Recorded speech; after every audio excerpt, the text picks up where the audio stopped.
Young Junk! Welcome to the Micheaux Mission, 2 Men, 1 podcast, every black film ever made. My name is Vincent Williams, and I am joined as always by my partner. Hey, holla at your boy. This is Len, a.k.a. the Bat Tribble.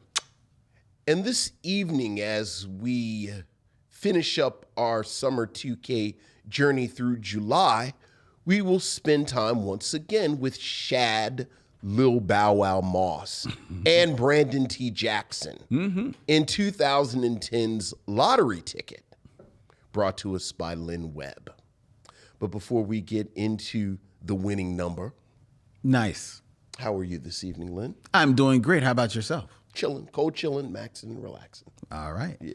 Shout out to each and every one of you watching us as we stream live from Young Junk, Philadelphia's premier video podcast palace, to all points north, south, east, and west, which means Instagram, which means X, which means Facebook, and which means, of course, our home on YouTube. Yes. And to each and every one of you out there in the chat as we are streaming live, hello, missionaries. Good evening, one and all. All right, I know we're going to get right into the show because we got a nice crop of emails. Ooh. This past week. Like the back and forth. Yes. Like yes. the back and forth. An interesting back and forth, actually, that's coming your way in a little bit. Okay. But before we do, there's a couple of things we want to get out of the way. And first and foremost of them is if you are in the Philadelphia area, we hope to see you on Thursday at 7 p.m. at Bryn Mawr Film Institute, where Vincent and I, along with our good friend Stephanie Watt of the Be Real Black Cinema Club, will be taking part in part 3 of the Be Real Micheaux screening series as we sit down on the big screen for one night only with all of you to watch The Last Dragon with Timok, Vanity, and Julius Carey. Show enough. We cannot wait. It promises to be a great time. If you are still interested in coming to the screening, tickets are available at brynmarfilm.org. That's BRYN film, BRYN Mar, MAWR film, FILM.org. All right. All right. So hopefully we'll see you there. It's going to be a good time. Most certainly.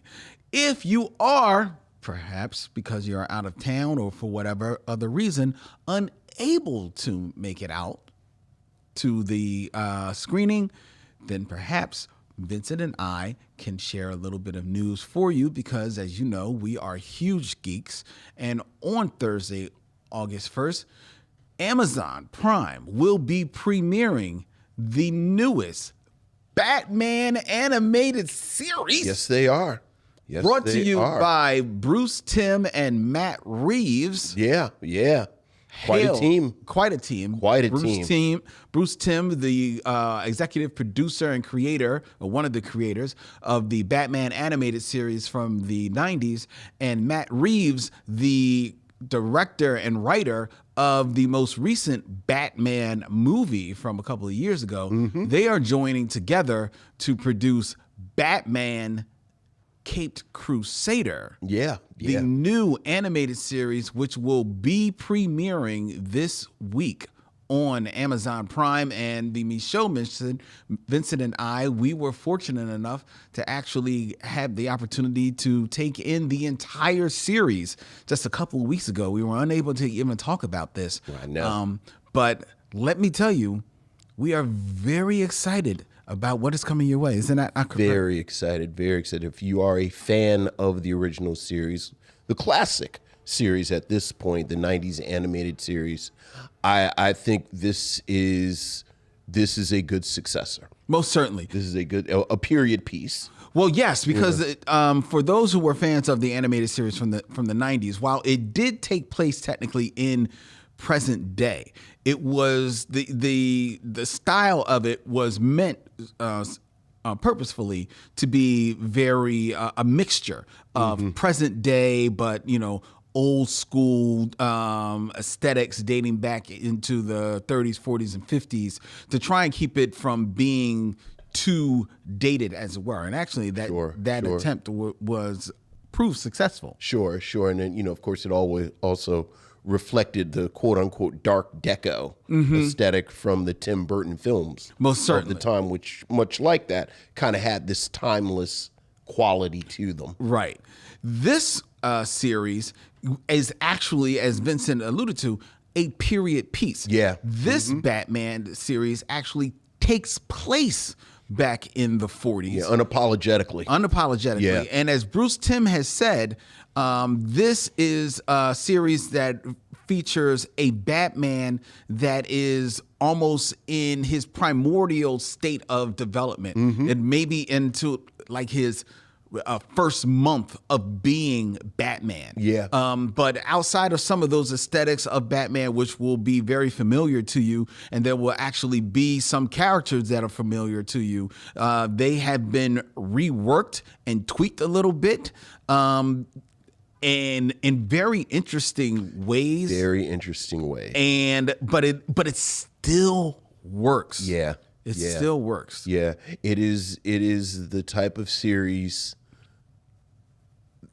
that it's best that you know as little about it going in as possible. But it is well worth, if you are a fan of the animated series, and who wasn't a fan, it is well worth it. If you're a fan of Batman, you were a fan of that animated series. Yeah, absolutely. Yeah. So so you said Thursday. This Thursday, it will be available on Amazon Prime. It'll be 10 episodes in the first season. And I actually just confirmed today that all 10 episodes will be immediately available. Nice. For your streaming pleasure. Nice. So you'll be able to take it all in, just as Vincent and I did. And it's been renewed for the second season. I believe it has been. Yes, I believe it has been. So, really excited. Real excited to hear from you, missionaries, that are our fellow Batman fans, to let us know. You can email us at micheauxmission@gmail.com or hit us up on all social media and let us know what you think of the new Batman, the Cape Crusader animated series that will be coming your way on Amazon on Thursday, August 1st. Yes. All right? Okie dokie. Let's get into things, Vincent. All right. Which means we're going to turn to your emails. Very nice. Or as we like to call them, missives from the missionaries. So what else is going on, Len? We have emails, Vincent. Ooh, missives from the missionaries. Ooh.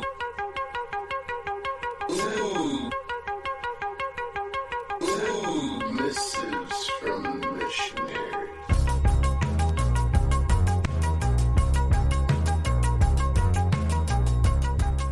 Missives from the missionaries. Ladies and gentlemen, we have an email from Michael Sykes. Hey, Michael. The subject line is bologna sandwiches, pigtails, and fried chicken. Oh, okay. Hello, Len and Vincent.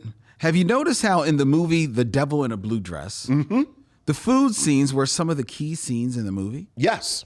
Absolutely. When Denzel went to the club and he met Coretta and Dupree, you see his friend Odell eating fried chicken. That was when Denzel found out Coretta was friends with Daphne.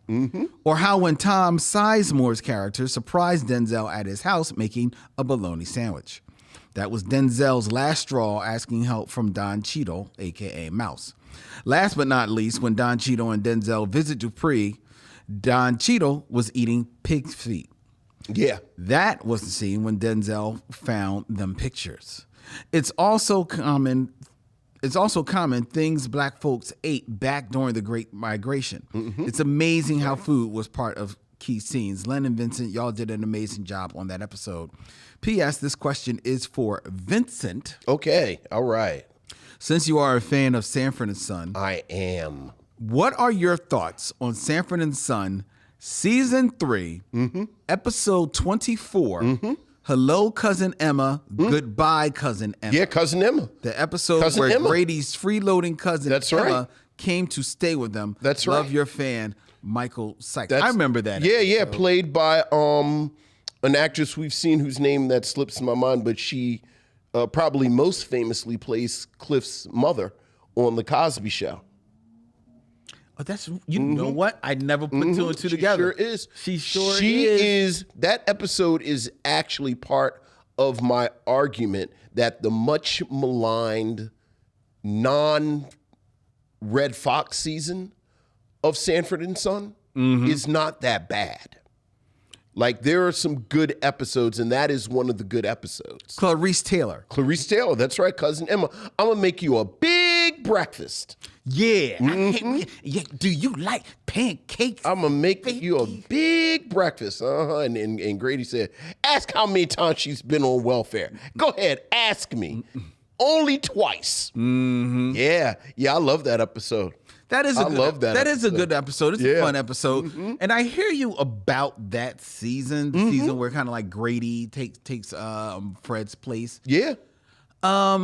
It's not that bad, but you definitely miss some of the edge. Oh, look, it's not as good. Okay. But to kind of, like, I think you 100% throw the baby out with the bathwater. If you watch it, like if you're a Sanford and Son watcher and you go, my brother just chimed in. He said when Lamont fought Lou Turner, Lou Turner, it was JoJo Jackson. When he fought JoJo Jackson and he learned karate. Yes, yeah. Oh, I remember that one. It's actually the best physical humor that Damon Wilson does the entire show. Yes. It's no orgies. No orgies is that season. Oh, is it? Where Grady keeps pulling a gun on him. Yeah. Because he says no orgies. No orgies in his house. Yeah. But yeah. That's a good episode. Okay. That's a good episode, Michael. All right. And not for nothing, so now we'll go highbrow. He mentioned the food in Devil in a Blue Dress, and that's something that Walter Mosley always does in his books.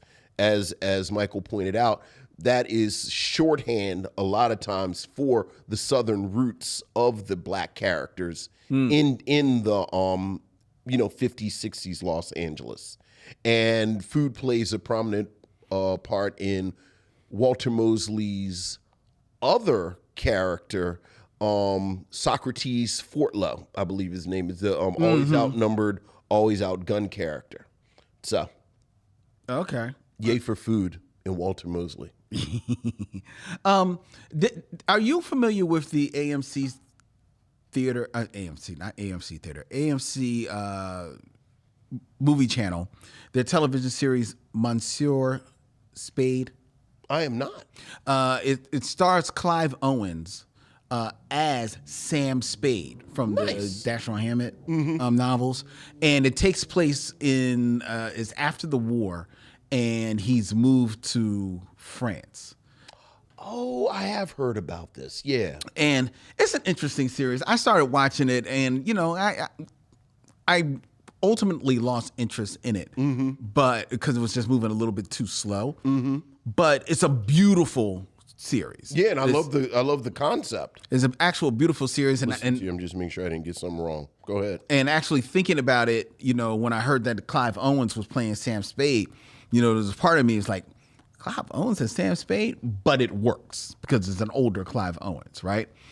But I couldn't help, as I was watching it and watching how beautiful and lovely this was, and it's definitely, it's set in that period and it looks gorgeous. As I was watching, I was like, man, this should be like easy.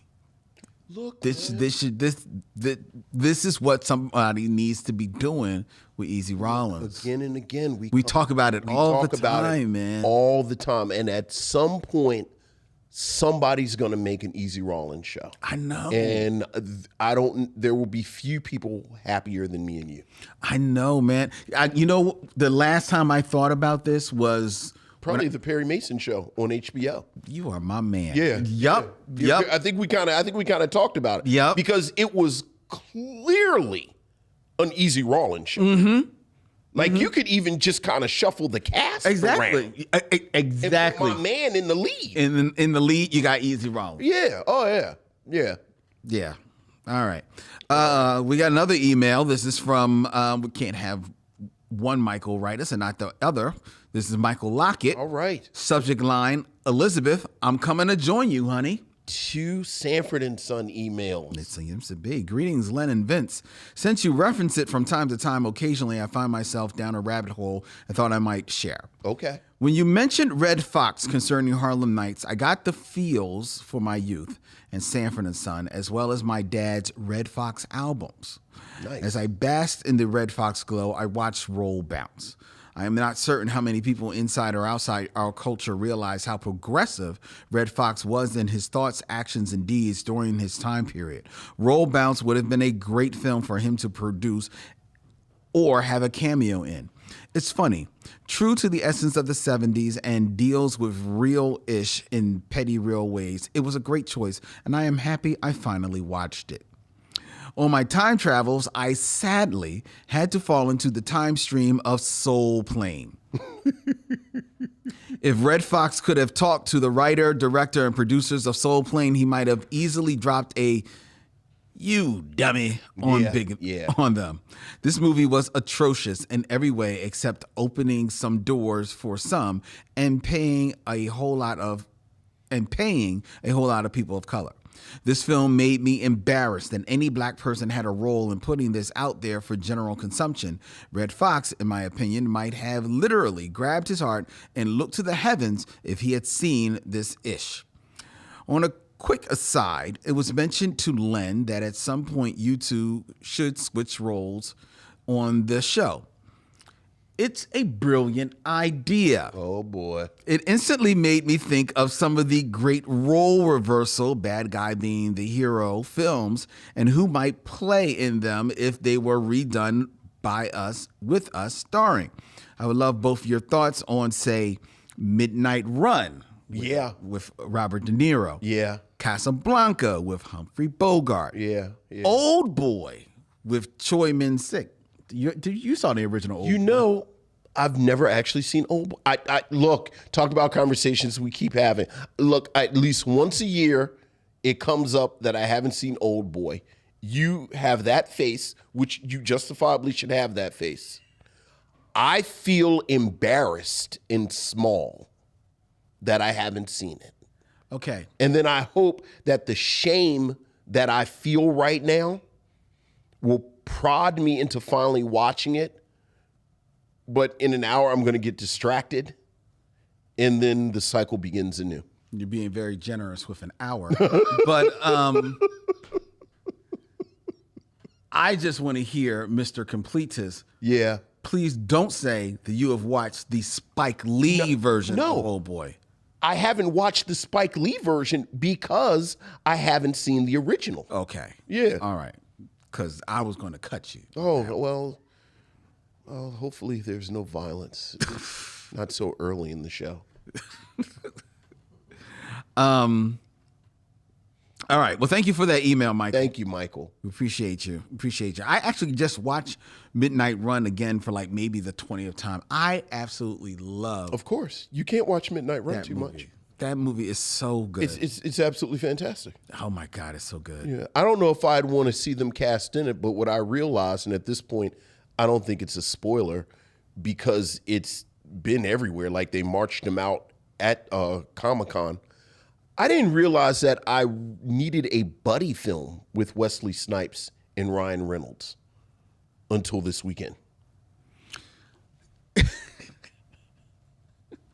Do you really? I don't know if I need a buddy film with those two. Because Ryan Reynolds, I like him, but he's a lot. I told you, I got 45 minutes in me for Ryan Reynolds. Okay. But I really like the energy. Especially now that Wesley is actually a little older. Mm-hmm. Like, I kind of like the energy. Okay, fair enough. But don't you think that would basically be a redo of the energy that's on display in Deadpool Wolverine? Yeah, but it was only on... They were only on screen. Like, they really only had banter for about 5 minutes. But I'm saying... directly with each other. But I could do an hour and 45 minutes of that. But I hear you, but I'm saying that banter, that level of banter... Yeah. ...would be akin to the same thing you saw between Ryan Reynolds and Hugh Jackman. So you're basically watching the same movie again.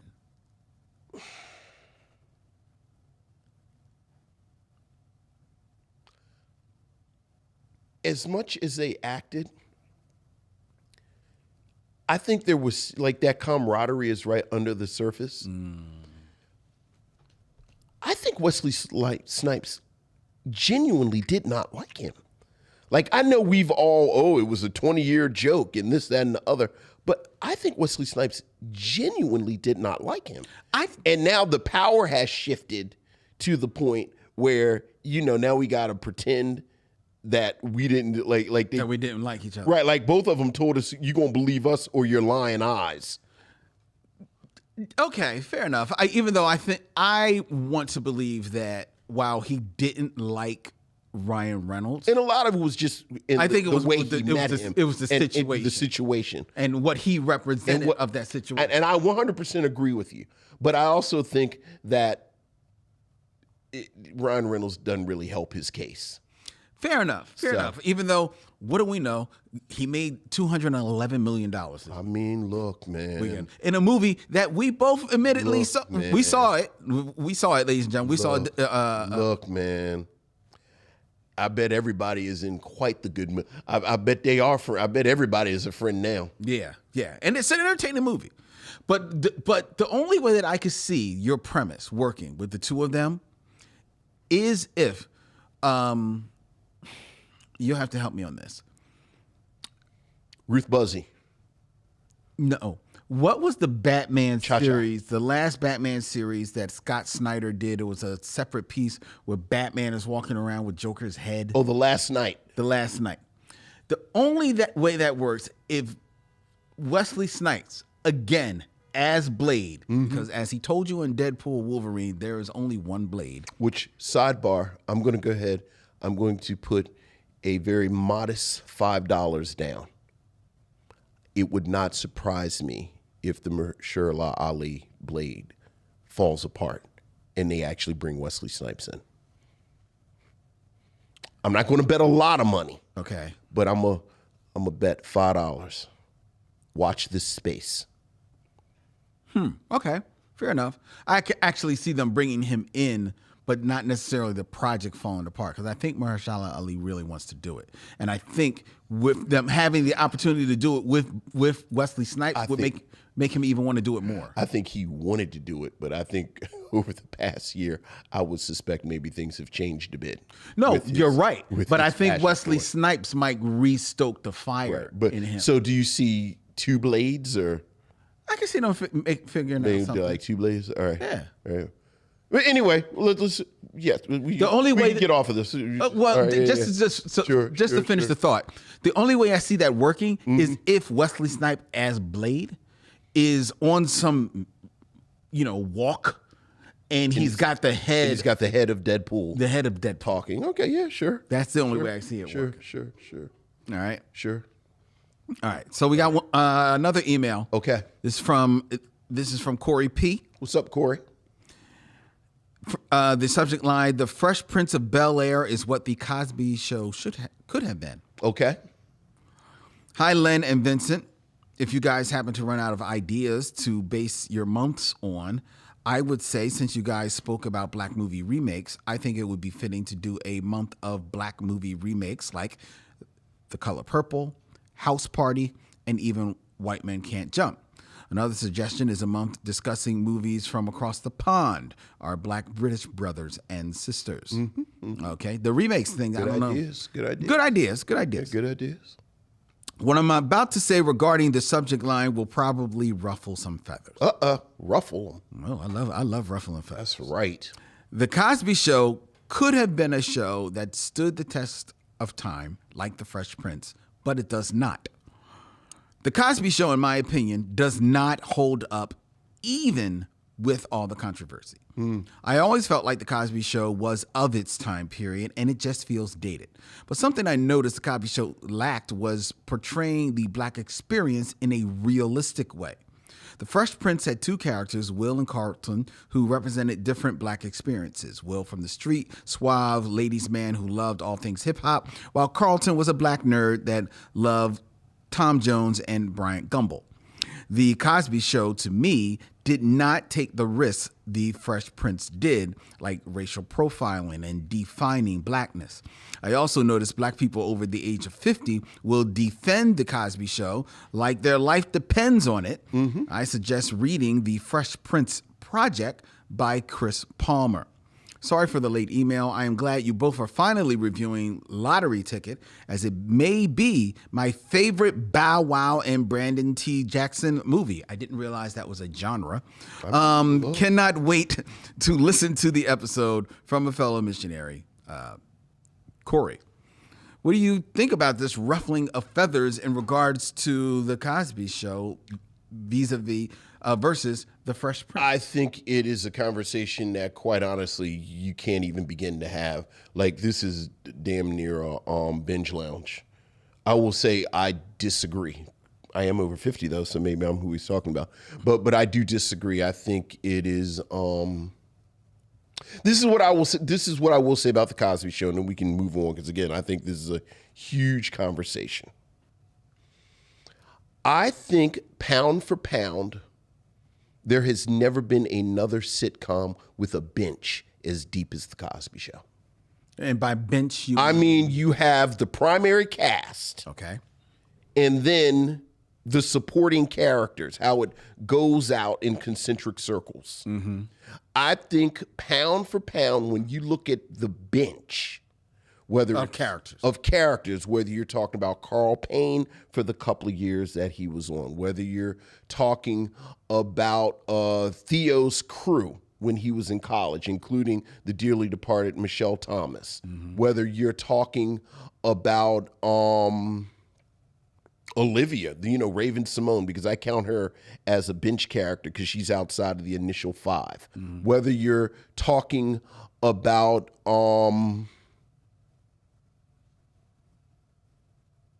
I just lost the grandparents. We just mentioned Clarice Taylor, and the actor who played Russell, whose name I forgot, who was a well-regarded stage actor. Yeah, I think for a show that was on as long as it was, mm-hmm.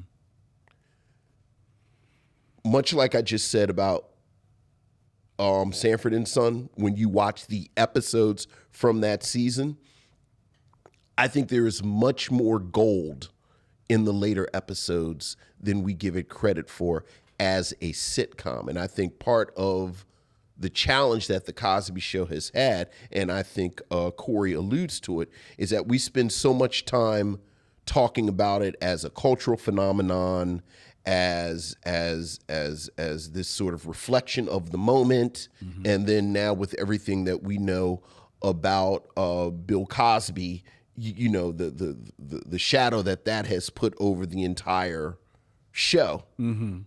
that we don't spend as much time talking about the show as a show. Okay.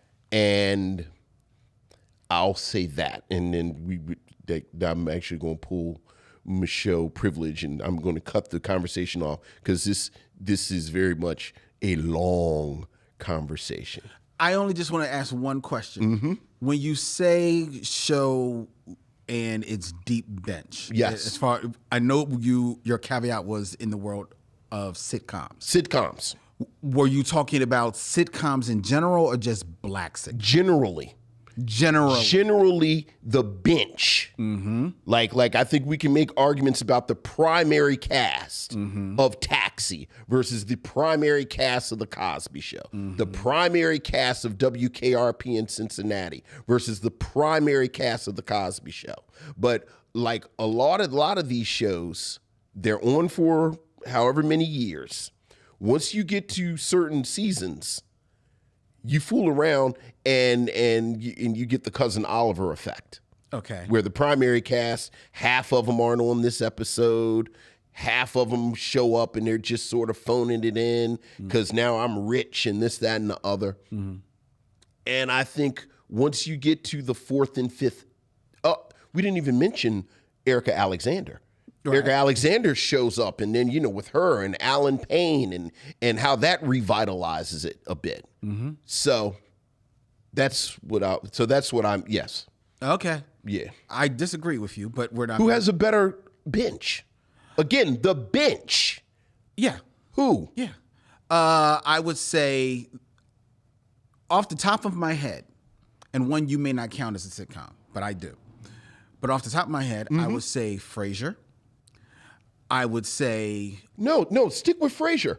Once you move that cast, David, what's his name? And David Allen, not David, but I know who you're talking about. Yeah. Once you move that cast off, who are you talking about? You're talking about like the rest of the people in the radio station who sometimes they would build up whole episodes around. Who? There was there was Kenny, the station manager. There was there was Bulldog, the sports guy. There was the wine and spirits guy who, you didn't know whether or not he was homosexual or not. There was the one guy who had a lust on for Roz. There was a black guy who was Frasier's rival in his home, who had a house just like. How many times was he on Frasier? Twice? No, he was on there more than a couple of times. He was not because his mother actually had a relationship with Frasier's father. Yes, that's one of the times he was on. Okay, but you said bench, which means characters outside of. No. I'm not talking about people that just showed up once or twice. I mean people who were like that were like regular. Right, like by the last season there were episodes with like the grandparents and the grandkids. I mean, really the nature of Frasier, the bench isn't going to be as big as the Cosby Show. Because the Cosby Show's got 5 kids. Each of the kids had their own circle. And then you had four in-laws, and then people are marrying in. And okay, well, all right. Besides Frasier. If you want to argue for Frasier, all right. Feel free to argue Frasier. But I'm off the top of my head, am saying Frasier. Okay. I would also say, and I'm not sure if you said this show in your little rundown, Cheers. Cheers, what was the bench in Cheers? You had, Well, I mean, Frasier came in and became a regular. No. But that was off the bench. No. Frasier, one character. Yes, Frasier was a great coming off the bench character. Frasier came in and became a regular off the bench. Yes. Lilith came in off the bench, became a regular. Frasier and then there was Paul, who never became a regular, but more or less was a regular on the show. You just named 3 people. Okay, well, I'm just saying. All I'm doing is making an argument off the top of my head. Right. Could we discuss this? Yes. And my last one. This is the one that I can tell you're gonna cry foul on as well. Who? The Simpsons. The Simpsons is a good one. The Simpsons is actually The Simpsons. I will actually listen to that argument. Yeah. That's a good one. Because in thinking of The Simpsons, I think you could also say the same thing about Futurama, but I didn't know how you felt about the animated sitcom. I think that's a good argument. But definitely The Simpsons. I think The Simpsons is the best argument than them 3 people on Frasier. But The Simpsons is a good one. All right. But yes. All right. Very, very well. Continuing on. We have an email from Ellis Heron. What's up, Ellis? A good friend from Fort Worth. Hey, fellas. I love how deep y'all got on your review of Roll Bounce. Yes. You touched on not only the plot, but also topics of discussion with the era and on what actors of note brought to the movie. With Brandon T. Jackson, this was his coming out party in Black Hollywood. However, in your opinion, do you think he was stealing scenes or was he chewing the scenery? Interesting. Stick a pin in that for our review tonight of Lottery Ticket. As for my girl, Megan Good, was it just me or was her part a bit awkward? Just 2 years prior, she played a grown woman in Deliver Us from Eva, but here she's playing a teenage love interest. I'll give her credit, though, for showcasing her range, since the year prior, she played a complete opposite character as the self-absorbed beautiful in You Got Served. Finally, the story of how Wesley Jonathan got his role as Sweetness is fascinating. He explained in interviews how he fought for that role regardless of the smaller paycheck and minimal lines. He knew the character had to be scary, sexy, and mysterious.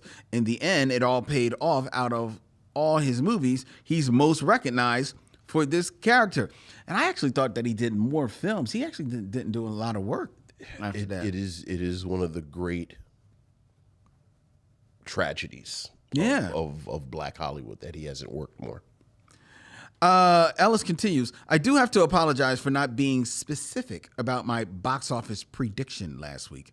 I meant to say I bet Deadpool and Wolverine's opening domestic total would be $200 million or more. Len, you were right the first time when you said Inside Out 2 made around $150 million opening weekend. As for the final numbers, Deadpool made $211 and $433 million worldwide. Your boy Ellis Heron from Fort Worth. I know. P.S. I really hope you get Van Lathan back on your show. He lends his own unique style and flavor of movie insight to any show he's a guest on. Van Lathan, who is on the part of the Ringer podcast network. And we are making attempts to try and reach out to Van Lathan to see if he would be interested in coming on the show. He's somebody who is on my my whiteboard to connect with. So thank you, Ellis. All right, so that was Ellis. Thank you, Ellis. Was there a question in there? There was not really a question. Okay, well, thank you, Ellis. Always good to hear from Ellis. And our last email is from Patrice Heron. Okay. Dear Len and Vincent, my husband, your boy Ellis. Yes. And I listen to your podcast together on occasion. Oh, that's nice. Hi, Patrice. I guess you could say he's converted me to a missionary. Excellent. We listened to your review on Roll Bounce. This one was one of my favorites. Your take on Megan Good was spot on, as in the mid-2000s, it seemed to be all about the Megans, Good and Fox. One thing I gotta express is I disagree about the remark made about a remake or reboot to Set It Off. I think that would be amazing, as we do have some dope ladies like Keke Palmer, Tiana Taylor, and Tessa Thompson that would be good, as well as Breeze from All American. Let me know what you think, Patrice. And I hope I'm pronouncing that correct, because it's Patrice. Okay. All right. Well, thank you. Oh, that's nice they listen together. I know. That is nice. So happy together. Look, I'm never going to push back that hard against Waiting to Exhale / Set It Off / Girlfriend setup, where 4 black women can be together bouncing off of each other. Mm-hmm. So, yeah, that's and I like all the actresses that she named. I love all the actresses that she names. Let's go rob some banks. Yes, and could they do a Set Off remake? Certainly. But I would just as soon as love to see them in their own vehicle. Yeah. You know what I mean? Absolutely. I would just as soon as love to see them in their own vehicle, because as good as Set It Off is, and it's a very good movie, you could do it better. I mean, you know, you could do it as a straight up heist film. Yeah. You know, that has maybe a little bit more of an upbeat vibe. Because Set It Off is a bit of a downer. Set It Off is a little, You know? Yeah, it is. It quietly is. It is. It's sort of like life, where if you think about it for longer than 5 minutes, it's like, this is pretty dark. Actually. Yeah. Set It Off is, love Set It Off. And I think we said it when we reviewed it. The thing I love about Set It Off is that so many things happen that don't actually make that much sense. Mm-hmm. You're just trying to get these 4 actresses in the room together. Right. So, right. But thank you, Patrice. Thank you very much. Mm-hmm. All right, that is our emails, ladies and gentlemen. Excuse me. That is our email, missionaries. That's right. It's a work in progress. Hey, man, aren't we all? Yes, we are. So if you have your thoughts that you want to share with us, please feel free to email us at micheauxmission@gmail.com. That's MICHEAUX MISSION@gmail.com. All right? All right.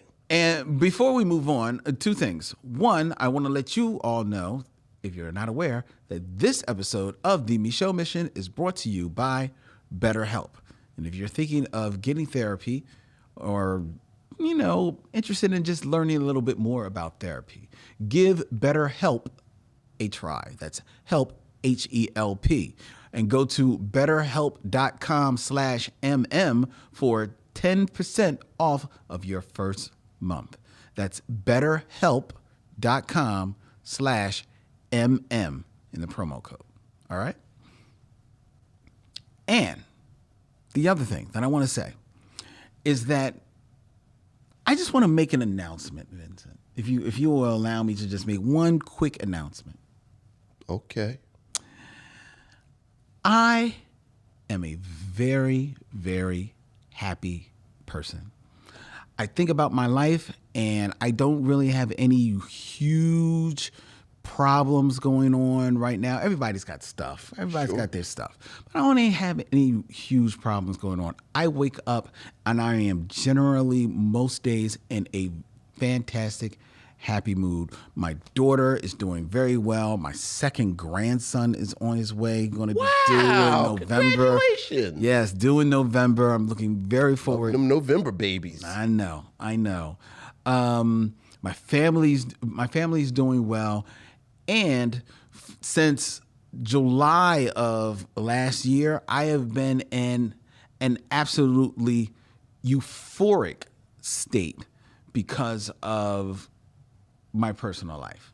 And that's all I want to say. And I want to say to each and every one of you out there that I appreciate coming here every Tuesday and sharing the stage with you, bugging out with Dylan, and speaking to all of you missionaries, because you are part of the happiness that I am feeling in my life. So thank you. Aw. All right. Let's move on. Okay. To the top 5. Top 5.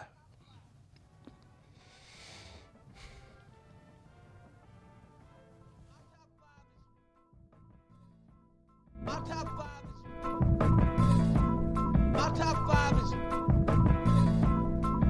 5 is. We're going to be getting into the top 5 missionaries, and we're going to be focusing, as we have been doing all throughout the summer 2K month of July, on what happened in the year of our film. We're going to be reviewing Lottery Ticket, which came out in 2010. Mm-hmm. So we're going to find out what happened in 2010. All right. Before we dig into the top 5, Vincent, you told me to go to this first before we do the top 5. So I'm doing this first. Who did we lose in 2010? Yes. Who did we lose? Because we lost quite a number. Yeah. And quite some significant names in 2010. Yeah. Starting with a name that is unfortunately not as familiar with people as it should be, but I'm sure you are aware of this name, Vincent. James Solomon McDonald, better known as Solomon Burke, the American singer who shaped the sound of rhythm and blues in the 60s. Mm-hmm. He called a key transitional figure, bridging R&B and soul, and was known for his prodigious output. His hits include Cry to Me, If You Need Me, Got to Get You Off My Mind, Down in the Valley, and Everybody Needs Somebody to Love. Solomon Burke passed away in 2010, born in Philadelphia back in March of 1940. Interesting. I would have assumed he was a Southern boy. Yeah, right. You just taught me something. Yeah. Very nice. Yeah. Rest in peace, Solomon Burke. And had a bit of a resurgence. A little bit. Before he passed. People kind of like rediscovered. Yeah, I was really happy for him. Yeah. Also leaving us in 2010, born in Southern Kingstree, South Carolina. Okay. But made his mark in Philadelphia, leaving us at the tender age of 59 years old. One Teddy Pendergrass. Yeah, that was a tough one. That was a tough one. That was a tough one. Teddy Pendergrass, who made his mark in music as the lead singer of Harold Melvin and the Blue Notes before going solo and having a huge solo career. Yeah, oh yeah. Oh my God, Teddy Pendergrass was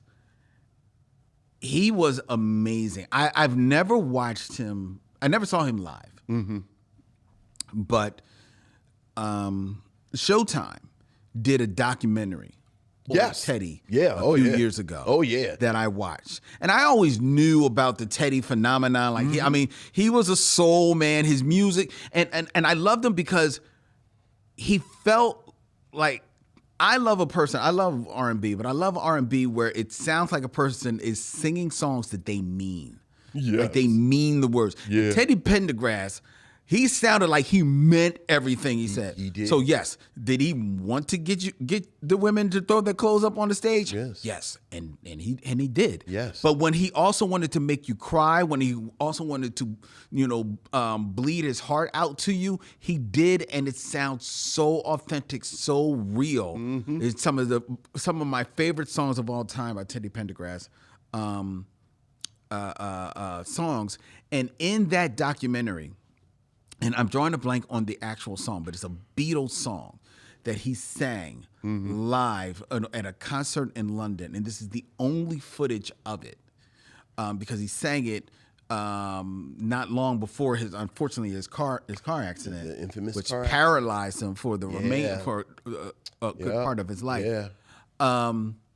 But it was so amazing. It was absolutely breathtaking to watch him perform this song, and to watch him perform on stage. He was a he hell of had a man. the masterful just stage presence. Did you ever see him live? No. I mean, no. Like, Yeah, because because they were actually too young to have really seen him live. Right. Yeah, but yeah, the voice, the stage presence, incredible looking guy. Like, he really did have the whole package. I know. Yeah, he did. I mean, and he had the car accident happened in 1982. Yeah. So like right at the right at the height. He was right there. Right. I mean, you live here in Philadelphia. Many of us, and I am certainly one of us, are on the infamous Lincoln Drive every day. Yep. Yeah, which is where that. So yeah. Oh yeah. That was a shame. Yeah. Also leaving us in 2010, the basketball star who also had a Philadelphia connection, because for a short time, a couple of seasons, he played for the Philadelphia 76ers, Manute Bol. Okay, all right. Famously 7 foot, I think he was like 7'7". Yeah, tall guy. Yeah, whose son. That's my contribution.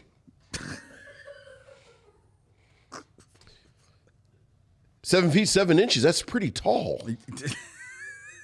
I've now contributed to the sports conversation. Whoa, let me go get a bottle of water. He's I hate you. Famously from the... You just said you love me.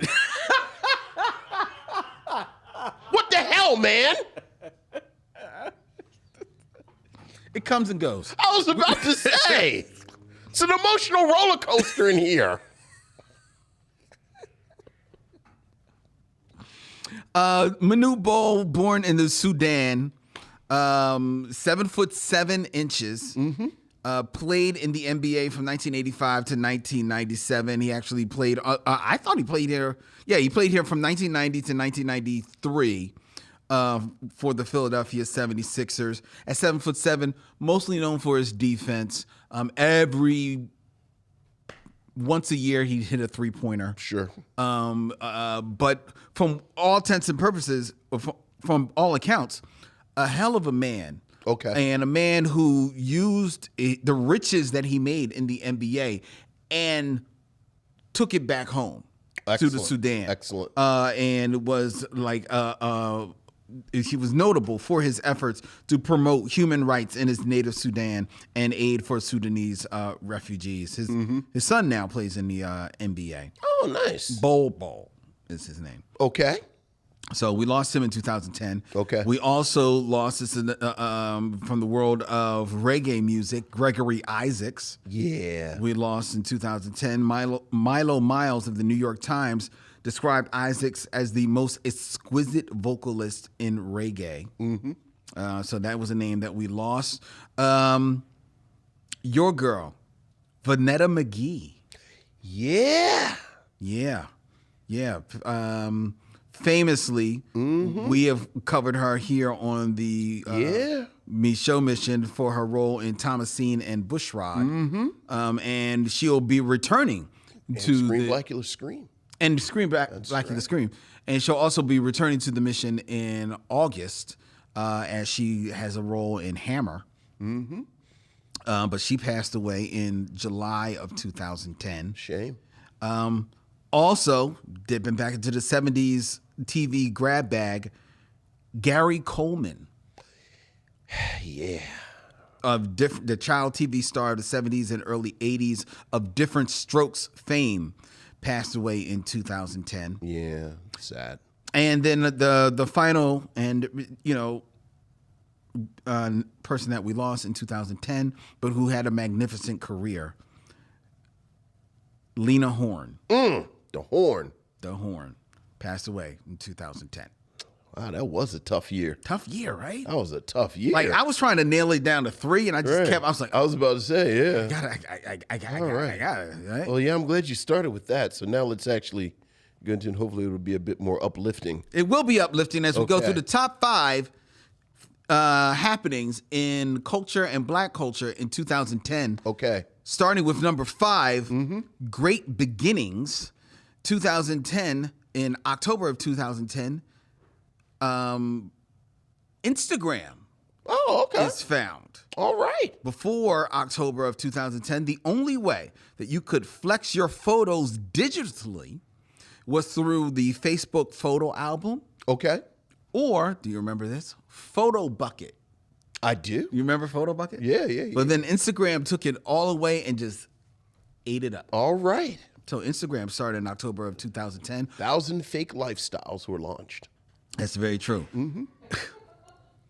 Going back earlier in the year, in March of 2010, President Barack Obama signed the Affordable Care Act. Yeah. So we all got, access to health care. Yeah.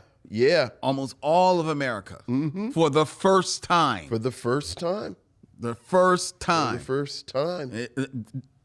Everybody had access to health care. Look. What they're trying to take away. Yeah. But they've been trying to take it away ever since. Right. The Republicans, for no reason, just because they didn't do it. In January. Wait, are these, is this still number 1? This is still number 5. No, this is still, okay. It's still number 5. Okay. Just Great Beginnings. So these are things that began in 2010. Gotcha. Go ahead. And also starting in 2010, on January 2010, Steve Jobs announced the Apple iPad. Love the company's most advanced piece of technology at the time. There you go. Don't do no free advertising for Apple because they certainly can afford to advertise, but it was a game changer. Big time. I think the tablet is a game changer. So, most definitely. An iPad is certainly the tablet. Yeah. All right. Number 4 thing happened in 2010. Hide your kids, hide your wife. When Antoine Dotson spoke to a local TV station about saving his sister from an attacker in their home, the segment went viral. Partially because of how angry he was, but also because he gave it the iconic line, hide your kids, hide your wife, and hide your husband because they're raping everybody out here. That's right. The interview grew so popular that the Gregory brothers remixed it, and you bet the Bed Intruder song hit the Billboard Hot 100 chart. It was a catchy song. Was it really that catchy? It was pretty catchy. I don't know. Your mileage may vary on exactly how, catchy it was. Yeah. But there he is.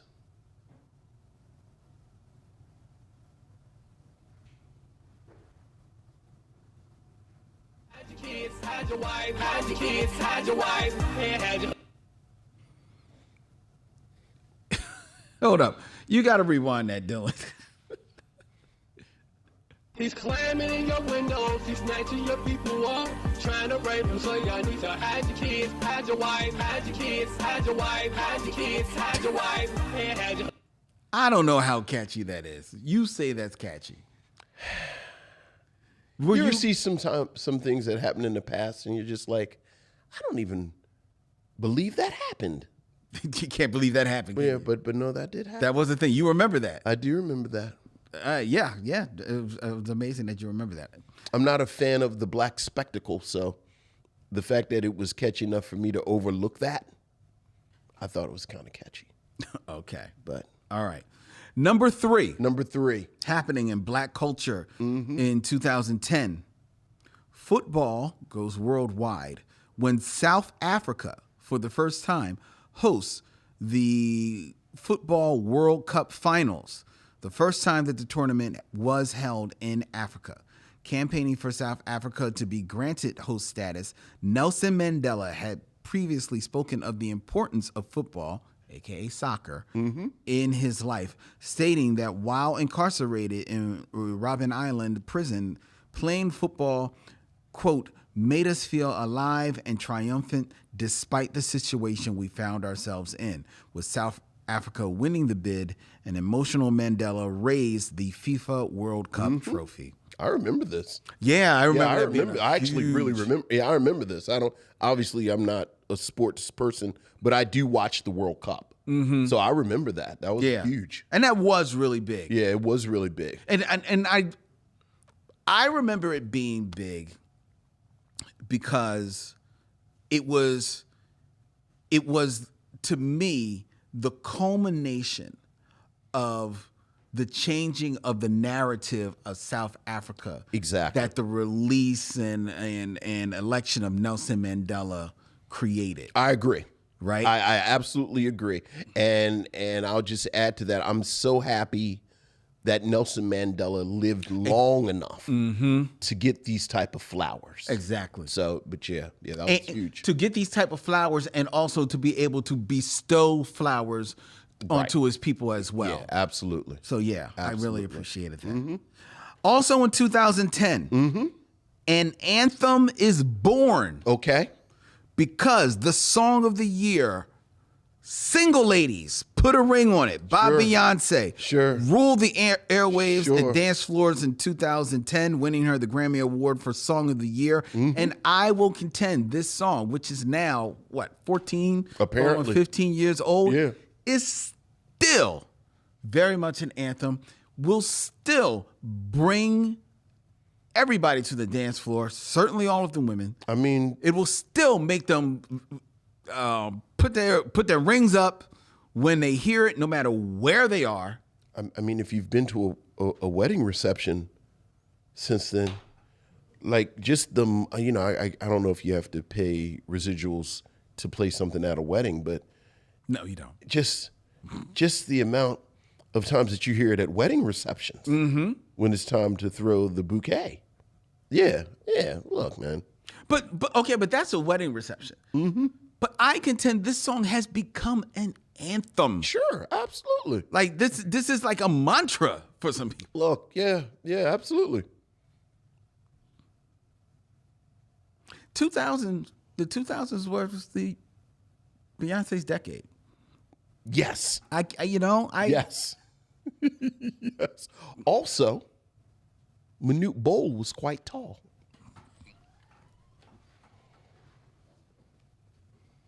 This has been Commentary with Vincent and Len.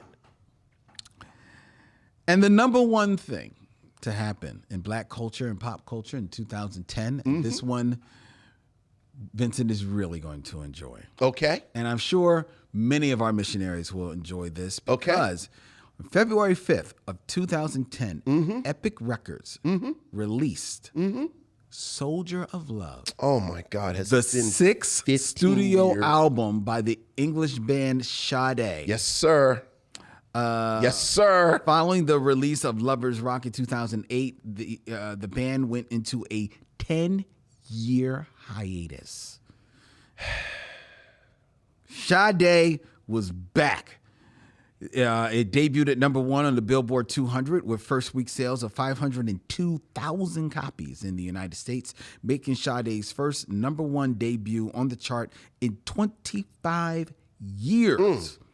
Upon its release, Soldier of Love received generally positive reviews from most critics and won a Grammy Award for Best R&B Performance by a Duo or Group with Vocals. The band promoted the album with their first concert tour in 10 years, Sade Live. Since then, they have only released 2 songs since then. Flower of the Universe from the soundtrack of A Wrinkle in Time, and The Big Unknown, part of the soundtrack of Steve McQueen's film Widows. Yeah. Sade. The queen right there. That's the queen right there. My wife teases me, says she's the queen of middle-aged black men. And I say, yeah, well, look. And she I You need a minute? Oh, look, man, look. If Sade never makes another album, it will make me sad. But well done, my good and faithful servant. All right. All right. Well, that is 2010. All right. That is what happened in 2010. All right. All right. Power-packed year. A very power-packed year. Okay. All right. And now it is time for the Game of Kings. Game of Kings. 6 Degrees of D'Urville Martin.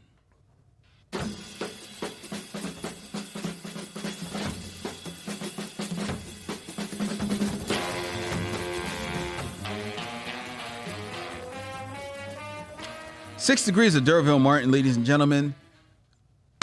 6 Degrees of D'Urville Martin, missionaries, where I give Vincent 2 actors and he has 6 films or less to connect them to D'Urville Martin, that effervescent star of the 70s. He also gives us the sweetest taboo. It's a quiet storm, and I've never felt like this before. It's a quiet storm, and I think it's you. I'm sorry. Go ahead. Keeping in theme, we are going to be reviewing Lottery Ticket from 2010. These 2 actors, Vincent, were stars in the 2 box office leaders of 2010. Okay. Okay. All right. So, and in keeping in that, you cannot use the films of which they are the star of. Okay. All right. All right. Okay. All right. Or they may not be the star, but they were in the film. Okay. Okay. So, number 1. Number 1. From the film Alice in Wonderland, the Tim Burton film, that I was not aware, grossed worldwide domestically $1 billion. Look, I think Tim Burton movies make money. No, they act well. Okay, maybe this might have been the last one. But okay, who? In 6 films or less, connect D'Urville Martin to Michael Sheen. Now, can you see that Michael Sheen? Can you bring him in your head? The bad thing is the only reason I know him is from Good Omens. Oh, he's been in more than a few films outside of. I have no idea what he's been in. Looking to see. I didn't even know he was in Alice. I mean, quite honestly, the only person I knew who was in Alice in Wonderland was Johnny Depp. Johnny Depp. You could have guessed another one. But he's been in quite a number of films. Anything I'd recognize? That you'd recognize? Yeah, because I don't think you've seen these. He was in Frost Nixon. Okay, so Frost Nixon. Oh, right, because did he play David Frost? Yes. Right, who played Nixon? That would be Dracula. Frank Langella. Can I work with Frank Langella?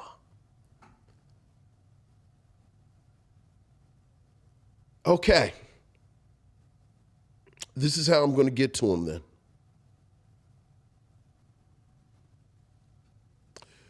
Derville Martin. Derville Martin is in Dolomite with Rudy Ray Moore. Rudy Ray Moore is in Penitentiary 2 with Mr. T. Mm-hmm. Rudy Ray Moore, Mr. T.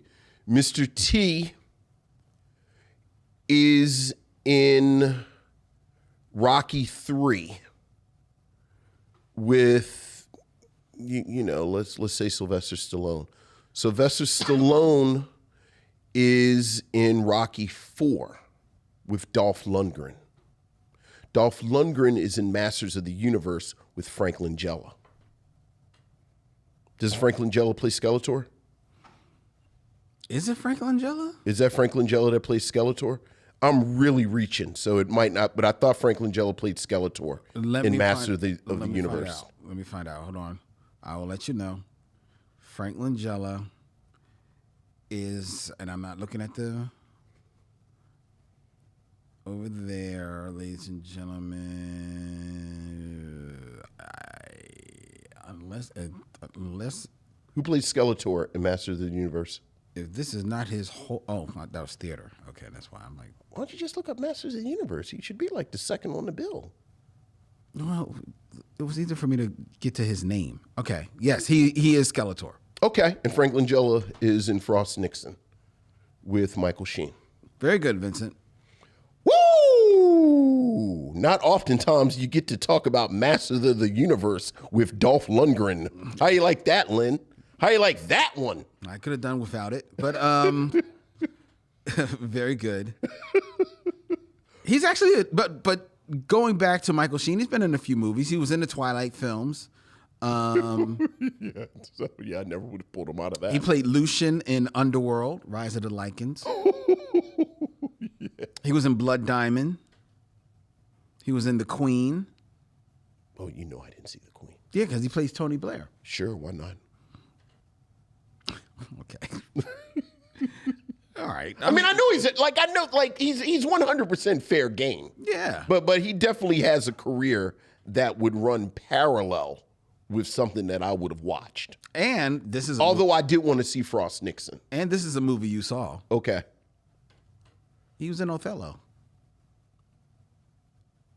With Lawrence Fishburne? Yep. Who did he play? He plays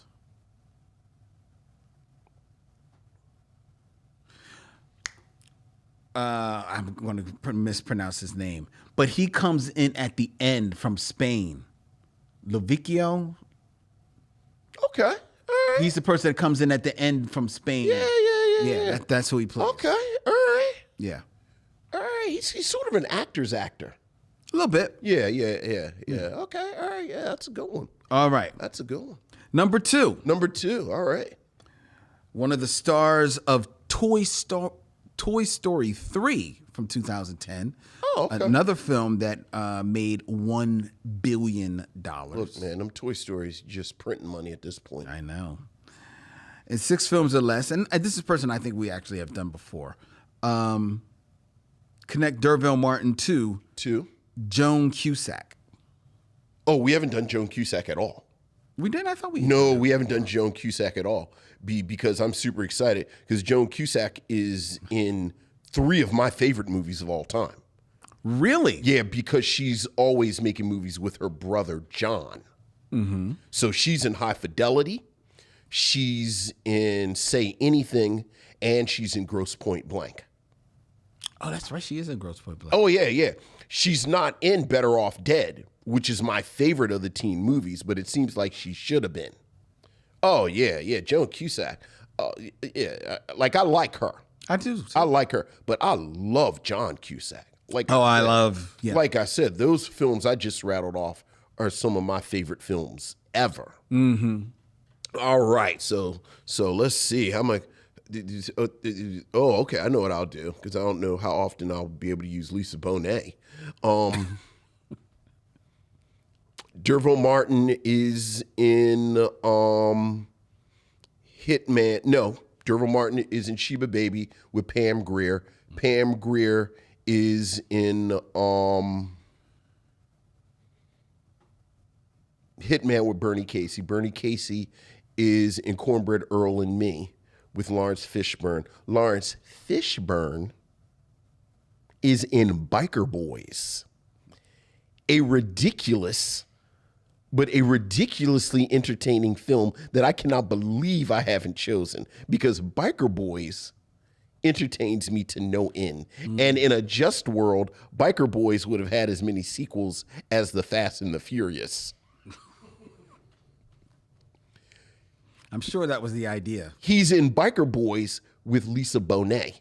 They wrote Lisa Bonet for that? Yeah, Lisa Bonet is in Biker Boys. I've never seen the film. Oh, I know, because I can tell by your face. You were doubting, and I said, yeah, Lynn has never seen the joy that is Biker Boys. And then Lisa Bonet is in High Fidelity with Joan Cusack. Very good. Yeah, oh yeah. Oh yeah. Have you've seen Grosse Point Blank? Yes. Oh, Yeah. love Grosse Point Blank. Very good film. Do you think it's a sequel to Say Anything? Have you heard that theory? I've heard that theory that, think it's a that he went off and Yeah, that. became a- Well, his father's threatening him the whole movie. right. Yeah, Yeah. It could be. yeah. I like to think that it is. It could be. Yeah. No, it is a good film. Oh yeah. And I'm a big John Cusack fan. Yeah. Oh yeah. Yeah.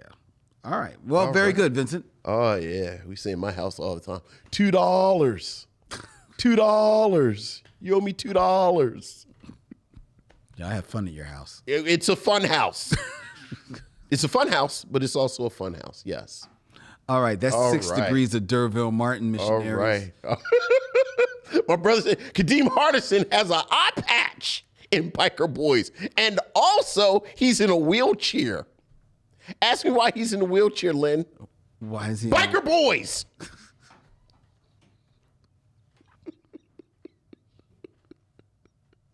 Derek Lute starts his own motorcycle gang with Spanish from Old School and also Roll Bounce. Biker Boys. Well, Vanessa Bell Calloway has on some real tight leather pants. oh my God. Biker Boys. Well, now I may watch it. You say less. All right. Well, Oh boy. I look forward to the day when you choose Biker. Oh, Biker Boys is a good time. Okay. It's a good time. We'll just have to find the right time for Biker Right. Boys. Kid Rock plays a not racist biker at all. Completely. They're definitely not racist. Boy. Biker Boys. Kid Rock, Lisa Bonet. Oh. It's quite a cast. Oh, boy. Eric LaSalle gets hit by a flying motorcycle. Eric LaSalle is in it. Only for like a minute. Spoiler. Biker Boys.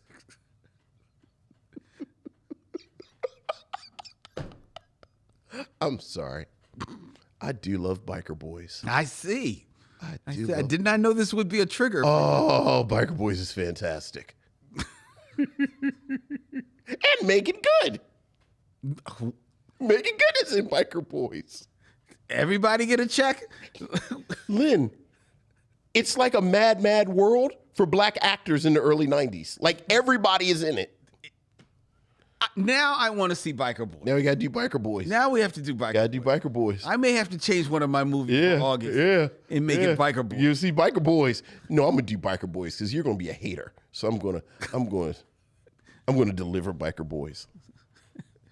First of all, you think that'll stop me? All right. Like, here, bikers. You always go dark. It's now time for our review of Lottery Ticket.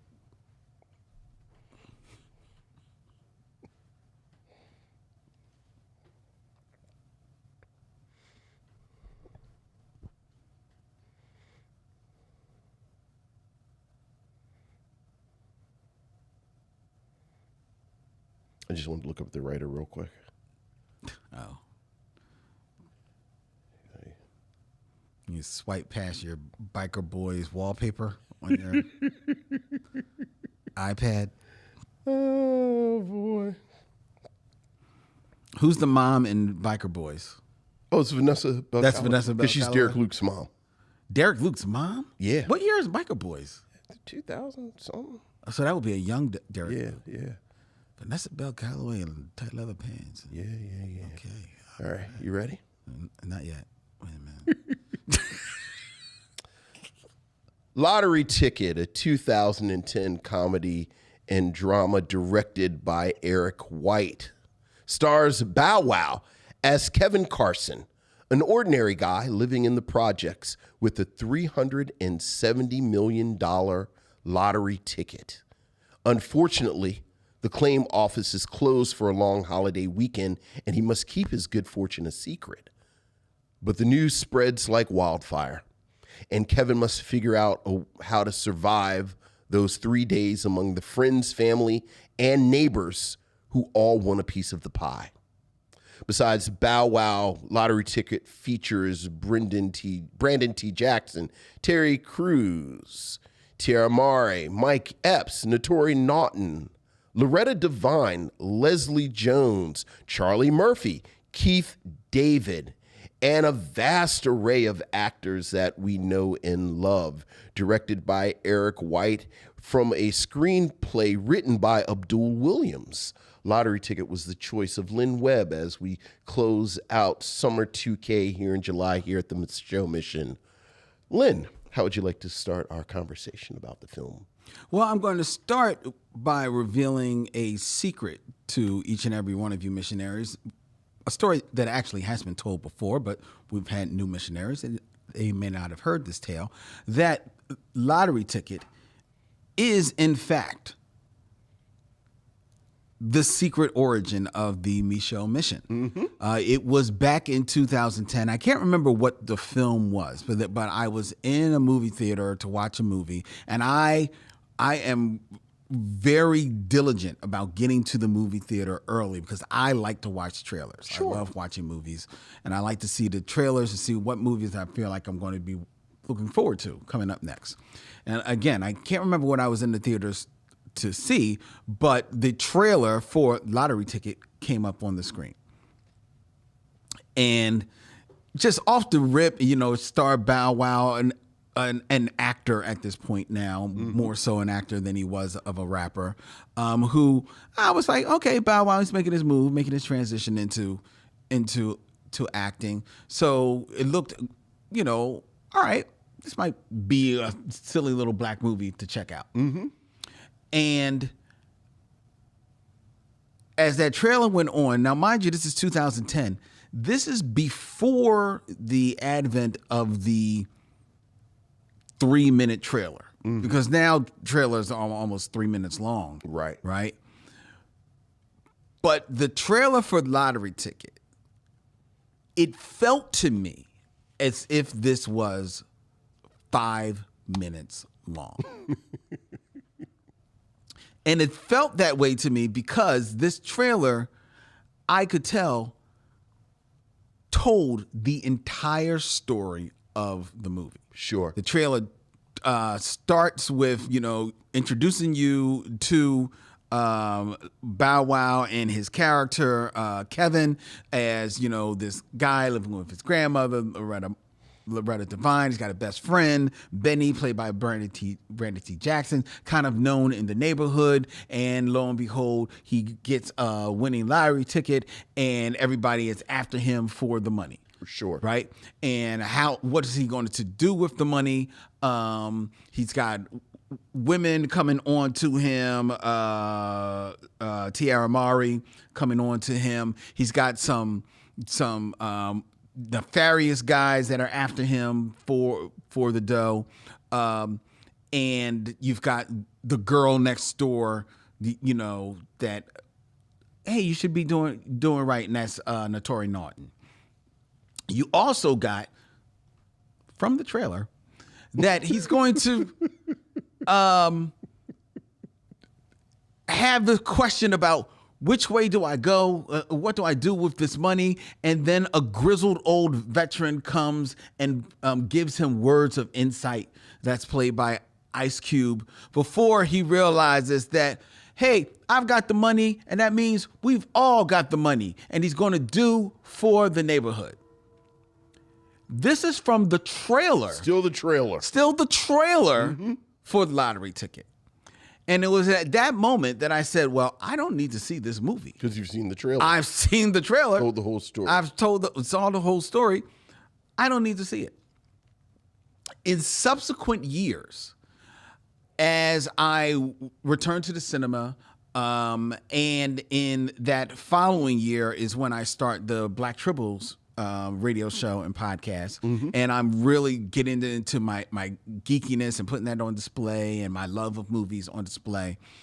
And as I'm doing that, and I'm being introduced to more and more Black creatives, because when you're in the geek sphere, you're running up against creatives that are creating their own comic books, that are doing their own films, that are doing their own music projects, and the quality of them are it's up and down. Sure. But you're giving everybody their shot. Sure. And I tell myself, well, you know what?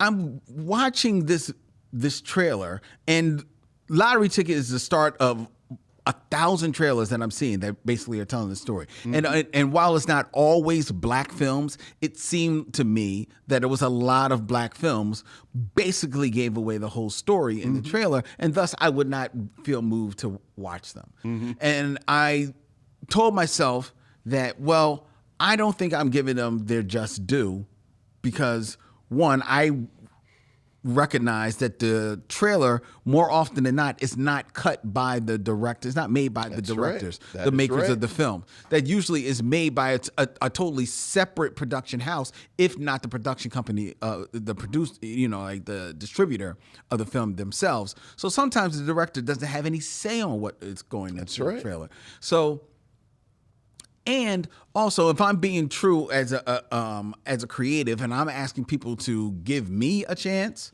then I should be giving these films a chance. Absolutely. And that's when I actually came up with the idea that, I need to, all these films that I'm prejudging based on the trailer, I need to actually go sit and watch them. But I recognized in myself that I needed some type of engine that would make me do this. And I came up with the idea of doing a show like the Micheaux Mission, where, hey, we're going to watch every Black film. I first, out of due diligence, I put the idea to my my co-hosts on the Black Tribbles as a secondary show project that we could do. They all said, yo, that sounds like a dope idea. I'm good. So none of them were, they all bowed out. So then it sat on the shelf a little bit, and in that subsequent time, me and you were developing a friendship, Vincent, and I said, I wonder if Vincent would be interested in doing this with me. And also, in full transparency, I felt like I had a kinship with you, but we were both living our lives, Sure. So I was like, and we were living our lives. I had the Tribbles, I had my life, you had your life, you had your radio show that you were doing, and you had your boys. So I was like, I need a way to, hey, if he'll do this podcast with me, then we can develop as friends. There you go. So lo and behold. So I said, hey, Vincent, I have an idea. And before I said podcast, Vincent said, oh, yeah, sure. I said, I'm a giving person. I haven't even told you what it is. And he said, I've watched you on Black Tribbles. When you want to do something, I know it's going to be good. I'm down with it. And thus the Micheaux Mission was born. And that is the secret origin. There you go. Of the Micheaux Mission. It was born from Lottery Ticket. And what did you think about the film? Now, having seen Lottery Ticket, admittedly for the second time. Okay. But for the first time really sitting down and watching. Sure. Because the first time I watched it, I know for a fact that I was at somebody's house. Sure. And it was kind of like on. This is almost the platonic ideal of film that is being played in the background. In the background. While you're doing something else. Something else. Yeah. Yes. So this is the first time I really sat down and focused on this.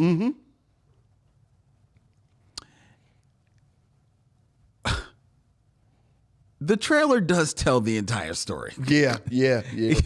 Because you're looking for the only part of the trailer that's not in the trailer that is in the movie is the whole idea of the thug guy that is chasing him around the city. Played by the Benga Akin Ajbe. Yes. I believe that is how you pronounce the name. Yeah. I'm sorry if I mispronounced that. Yeah. Who best known as played Chris on The Wire. Yes. Yes. Fantastic actor. He was. Yeah. He was. And playing similar role in this kind of menacing role. That storyline is not in the trailer. No. Everything else is in the trailer. And this movie, it's a charming enough movie because as we talked about last week in the what I believe was the first of the Bow Wow Brandon T. Jackson mashups. Yeah. Roll Bounce. Both actors have a charisma that you want to like them. You enjoy seeing them. They play well together. They do. For the most part. Now they're a little bit older, and this is 5 years later. And they're definitely falling into their Ice Cube Chris Tucker-ness in this film. Even though this film is set in Chicago, this film, you very early get the vibe of Ice Cube and Chris Tucker from Friday in the performances and in the friendship that you see between Kevin and Benny in this movie, right? And everyone else is pretty much stereotype. Loretta Devine is the grandmother who's well, she's religious. She's very religious, very into her TV, playing her numbers, watching over her grandson. You've got Notori Norton as the girl next door best friend, but the love interest that should be. Sure. You've got Tiara Mari as the love interest that shouldn't be. Right. The bit of the local vixen. You've got Charlie Murphy. Charlie Murphy's just playing Charlie Murphy. Like Charlie Murphy is pretty much the same in every one of his movies, and he's always welcome in every one of his movies. Ice Cube maybe playing a little bit against type because he's playing an older older character in this. Mike Epps playing a preacher. Yeah. In the long continuing history of black comedians playing preachers in these black films dates back all the way to Flip Wilson, Richard Pryor. That's right. And now there will be no joy juice. Yeah, that's right. Picnic. And now Mike Epps actually, to me, put in an interesting spin on that role. Kind of making it his own. Easily could have mocked what came before, but kind of falls into his own lane with it. Absolutely. So I appreciated that. Keith David playing the local kingpin of crime in this neighborhood. Basically the exact same role he played in Barbershop. Exactly. With Terry Crews as his kind of right-hand man. And Terry Crews, we will learn, is playing type for him. But even though he's having fun with it, as he's like the big tough guy who maybe is a little not quite as tough, maybe a little soft on the inside. Sure. Maybe a little bit of a tasty cake inside. So everybody is set up. You've got the neighborhood gang of kids who kind of like are kind of tangentially friends with Kevin and Benny, led by a very young Leslie Jones. Well, relatively young Leslie Jones in this film, and Jason Weaver. Jason Weaver again. Another welcome addition in this film. We last saw Jason Weaver recently in Drumline. Did you notice that Terry Crews called them Cosby kids? Looked like a bunch of Cosby kids. Yes. So there you go. Yeah. So I noticed that. T-Pain shows up for a little bit, and that actually is kind of funny in his role. Bill Bellamy, blink, and he's out of the movie, which is perfect for Bill Bellamy. Perfectly cast, though. Perfectly cast. Perfectly cast. But very welcome to leave this film.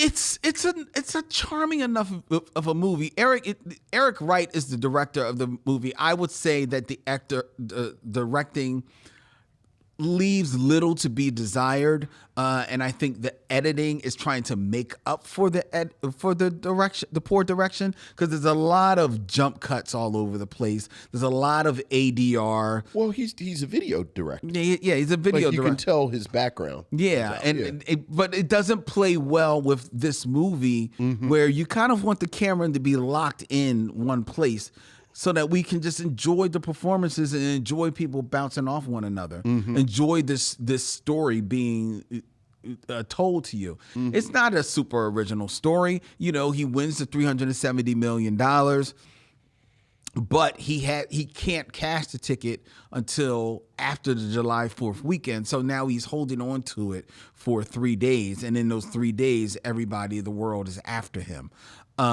This is a movie that we talked about from Roll Bounce, again, shot from the, I want to say, because it's so prominent to me now, it's shot from the male gaze in how they shoot Tiara Mari in this film, and the nothing burger that they really give Atari Norton to play around with in this movie. They don't give her much agency at all. At the end of the day, I wanted to say I like Lottery Ticket.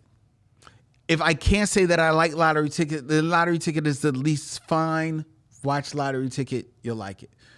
But just as you said, it is the quintessential background movie. And by background, I mean that it's that background movie that you kind of like hearing every third, fifth word. You look up every now and then. You look up every now and then, oh, it's still on, and you go back to what you're doing. I actually watched this movie, and the first thing in my mind, I'm thinking, boy, Bow Wow's not bad in this movie, but there's a part of me that wants to see Jason Weaver in his role. Because he actually has some funny moments in this movie that actually made me laugh. The only time I laughed in this movie, I realized it was because of something Jason Weaver did. Brandon T. Jackson, who definitely has a charisma, definitely looks like a star in the making, even at this relatively young age. But he is definitely trying to channel his Chris Tucker in this movie, and to me, that's not playing to his strengths. What I read, he did a lot of his own ad libs in this movie. Well, and it shows. And he's not a comedian; he's an actor, and as a young actor, he's a young actor, right? And it just doesn't wear well in this film, and he doesn't do himself any favors. There are a couple scenes where he seems to be leaning more on the script, and he gets them over. There's definitely the screen on the rooftop where, he has to come at Kevin because he seemingly doesn't trust him, because Kevin doesn't feel like he trusts anybody around him. And not hard to imagine when you're sitting around with the winning ticket, $370 million. That is a scene that comes across. He's good in that scene. It's a well done scene. But that doesn't happen until you're just about at the end of the film, and you're sitting through a lot to get there. And at the end of the day, I can't say that I liked Lottery Ticket. I think the most important thing about Lottery Ticket is that this is a film that Ice Cube produced. And I think that is the most important, because for a first-time director and for a screenwriter who did not have a lot of experience prior to this film, there's absolutely no way this film should have the caliber of the cast. Okay, yeah, and that's Cube.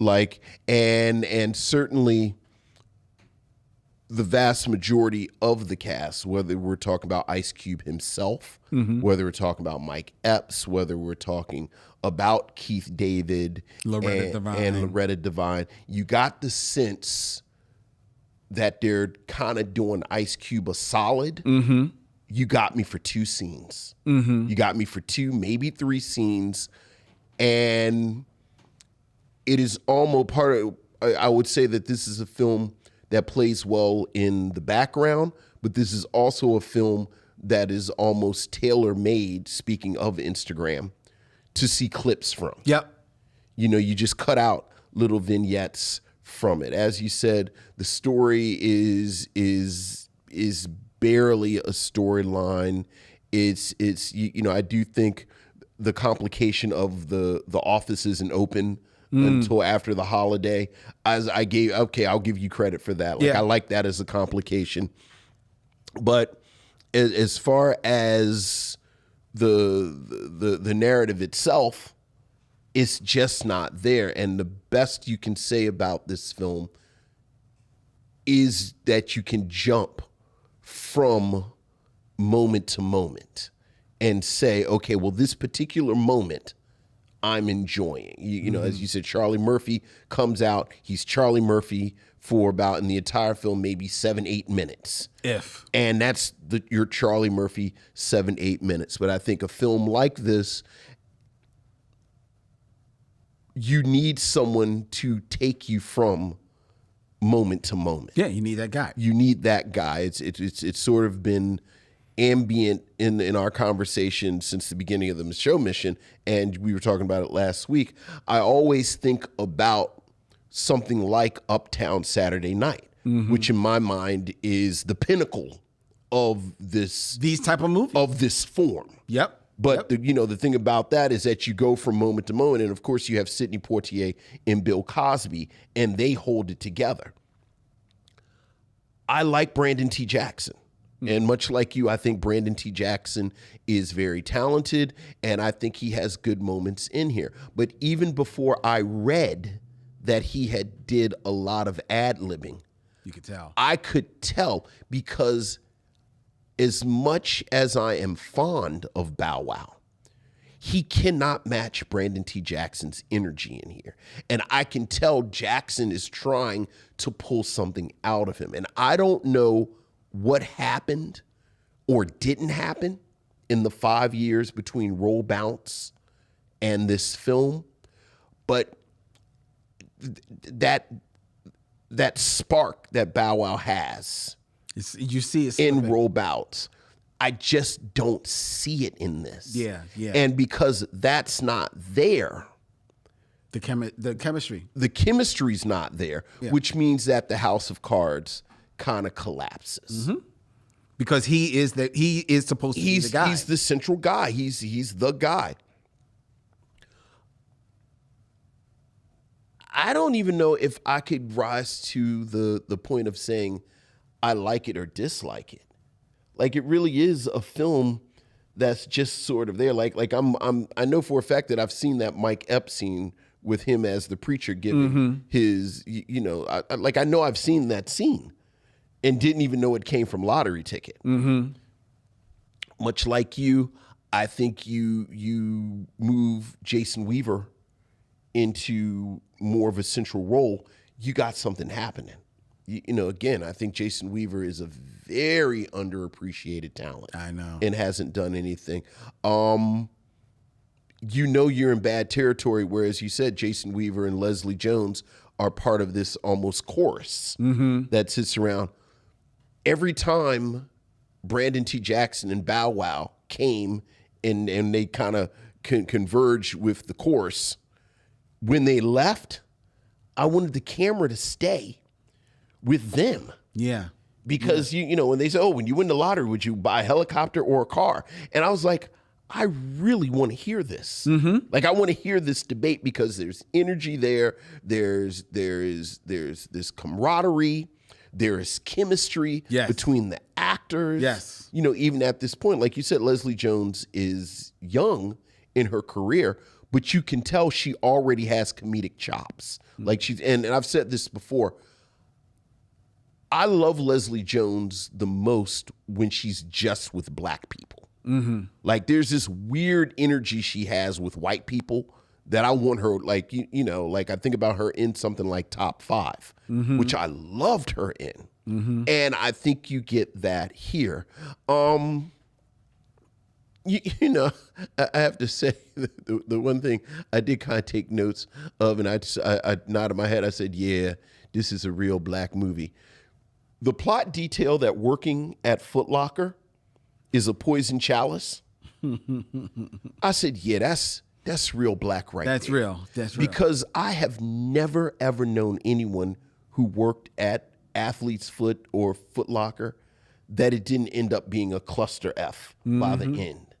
Would be, you know, can I get a discount? Can I do this? You sneaking shoes out the back. This, that. It was like, working at Foot Locker is not the move. Yeah. But the fact that I was spending time thinking about that meant that that's not time that I'm invested in the movie. Like I spent like 10 minutes sitting remembering the misadventures of people I know who worked at Foot Locker when I was in high Lottery school. Ticket played in the background. While Lottery Ticket played in the background. Mm-hmm. It's pleasant enough. Mm-hmm. Like you're not going to turn it off. Like it's not terrible, but it's also not something that's going to pull your attention. And much like we talked about with Charles Stone the third, it's a shame because while certainly I don't think the direction is great, you know, like you could tell he kind of had this video background. Mm-hmm.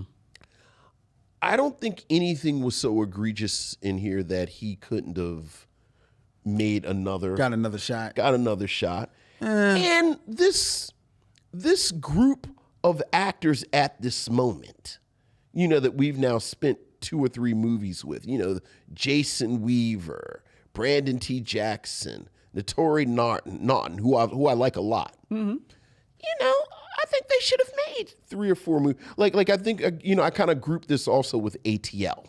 Okay. Which is another film that ultimately the stakes are fairly low. Mm-hmm. It's not the greatest. I think it's better than both Roll Bounce and Lottery Ticket. Yes. But it's, you know, it's not Eve's Bayou. No. Well, no. Eve's Bayou, I mean, that's a... Yeah, my point is, like, I don't think anyone is sitting around saying, oh, ATL, that changed everything. But, you know, solid movie. And I'm a fan of the black solid movie. So, you know, it's Lottery Ticket. Only thing I'll push back on prompted you to want to have a podcast. So it did. It did. Mm-hmm. So it you know, it did that. Right. The only thing I'll push back on a little bit is in regards to Eric White's direction, because I think the music video style editing that is done in this movie, I think it is done purposefully to hide some of his mistakes. Okay. And I think his mistakes are rather numerous because there are moments where people are talking, you know, they're off screen when and they're delivering, you know, important dialogue. Mm-hmm. There's a moment where a character is punched and they go flying off a screen, you know, like one of those, like, you know, you see the guy flying and then when he lands, the camera is stuck on like his midsection, but not in any type of way that is trying to draw your attention. Sure. It's just the camera's in the wrong spot. Mm-hmm. And I think there are multiple moments like that, you know, that the editing hides. And that's the type of stuff that if you are using this as your resume to get another film job, the people that know are looking at it like, I don't know, you know. And I think, that may have. I ain't gonna fight you about Lottery Ticket. Well, no, because it got us here. Right, got us here, and it is always nice to see Loretta Devine. Like I said, I like the moments. You know what? Okay, look, I'm glad you brought up Loretta Devine. Okay. Because my introduction to Loretta Devine, and I don't know if this is the same for everybody else, but my introduction to Loretta Devine was on A Different World. Okay. Right? Because she plays the house mother. Sure. Right? Yeah. At least that's my introduction to her. Right? And now I thought you saw Dreamgirls. I thought you were one of my original Dreamgirls. No, I never saw the original Dreamgirls. Okay, all right, go ahead. I didn't see the original. And in Different World, when I saw her in A Different World, admittedly, she, this is talking about more than a few years ago, so she was a much younger woman. But in there, she showed the comedic chops. Mm-hmm. Absolutely. She definitely showed her comedic acting. Mm-hmm. But she also showed a little bit of, she was a sexy woman. Mm-hmm. Sexy. Her sexuality was on display. Yes. It was a part of her character to a degree. Not oversexed or any type of way, but she was, it was there. And it seems to me that she quickly became very matronly. Yes. And started playing older than herself, or more of the not even not the downtrodden best friend, but just like the okay best friend. Yeah. In films and even on other TV. Yeah, and then very quickly she kind of eased into mama roles. Right. Yeah. And I always thought, one, that was a shame. Sure. And a waste of her talent. But also I found that even in sliding into the mama roles, those still weren't roles that challenged her and didn't bring out the best in her work. And to my eye, I didn't see her trying to do anything different with it. Okay. And I'm thinking about our girl, Jennifer Lewis. Mm-hmm. Jennifer Lewis, who, also kind of unfortunately followed that same track. But you could see with her, whenever she was given a role, I always got the impression she was trying to find something to make of it, to do something with it, regardless of what the job was. Now, she may have been a little bit more discerning about her roles than Loretta Devine for one reason or another. Who's to say? No. But that seemed to be what I was seeing, and that's always in the back of my mind bothered me a little bit about Loretta Devine, because I want to like her in these roles, but I don't always see her giving her best shot. No. I think a lot of it is you take the job that you can get. True. But then I'm not going to say it's unfair to compare her to Jennifer Lewis, but I think Jennifer Lewis is such a unique figure. Because she is someone that somehow, and I'm thinking of her role in something like The Preacher's Wife, or even to a certain degree, What's Love Got to Do with It, where she is clearly a matronly mother. Mm-hmm. It is always something sexy about her. And I don't know if it's something that is part of her performance or is something about her. I would contend that it's her performance. I would contend that's her putting that in the role. Just in every role. Well, like I'm the preacher's wife, I'm the mother of Whitney Houston, and I'm just the mama, like I'm chastising the angel that's flirting with my, like there's nothing more matronly than the preacher's wife, but it's some energy coming off of her. I have to say that in The Preacher's Wife, I didn't necessarily see the sexy energy that you're talking about. I mean, she's a good-looking woman, but I didn't see that energy there. I'm saying that because that energy, her matron roles play a little different. Are always a little bit more complicated. Okay. you know? And I agree with you about Loretta Devine. And I think part of it is oftentimes, Loretta Devine is a little bigger than what we expect from a leading woman. Mm-hmm. So then there's that. I do think there's something about her bearing that oftentimes reads older. But there's that.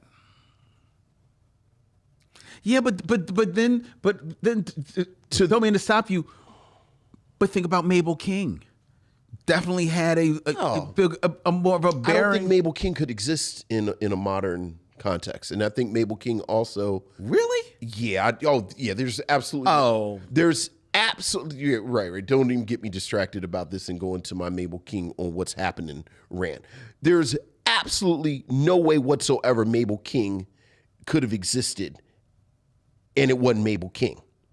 And I'm going to tell you why. I'm going to give you an example why. Okay, because wait a minute. Maybe I misunderstand what you're saying. I'm saying a woman her size, a woman who is a mother, right? A woman who is also fully sexualized. Right. That combination, right? I think that's just Mabel King. And part of the reason I say that is because they tried to duplicate it with Nell Carter, and it always came off as trying too hard. Well, I think that, quiet as kept, I think that's also just a difference in the actors. Because Mabel King is a hell of an actor. And Nell Carter was a sure. Carter. But they 100% were going for that energy with Nell Carter. I don't know. I'm